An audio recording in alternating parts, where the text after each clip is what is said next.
Heil og sæl og verið hjartanlega velkomin í heilsumóla dagsins. Í dag ætlum við að fara yfir 10 atriði sem þú getur gert til þess að bæta heilsuna þína strax í dag. Mér finnst heildræn nálgun vera langbesta leiðin til þess að njóta góðrar heilsu. Og með því á ég við að við þurfum að huga að heilbrigði bæði líkama og sálar, hvort sem það varðar mat eða eitthvað allt annað eins og til dæmis frumnæringu sem ég hef talað um í fyrsta þættinum. En hér koma 10 atriði sem að þú getur gert til þess að bæta heilsuna. Númer 1.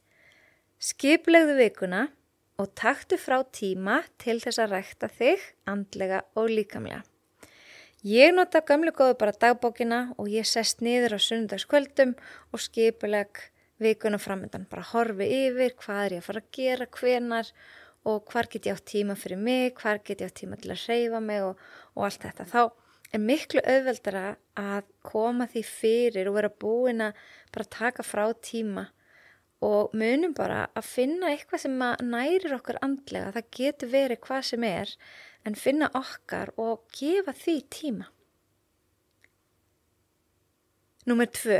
Hreyfðu þig daglega og mundu að margt smátt gerir eitt stórt. Það þarf ekki alltaf að mæta einhvert, heldur bara einfaldlega hægt að hreyfa sig með því að fara til stuttan göngutúr eða gera æfingar heima.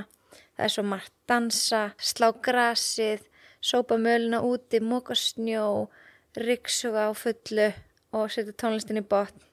Bara einhver hreyfing. Númer 3. Farðu að sofa á ákveðnum tíma á hverju kvöldi. Hafðu rútínuna eins, þá verður alltaf auðveldara að sofna og sofðu í að minnstakosti 7 til 9 klukkustundir á hverju nóttu. 4. Borðaðu meira grænmeti og helst í öllum regnbogans litum. Númer 5. Minnkaðu sykurneyslu og þar með talið gerfisætu, en það er heill þáttur þarmaflóruna og annar þáttur mataræði sem ég hvet ykkur til að hlusta á ef þið hafa áhuga á að fræðast meira mataræðið. Númer 6.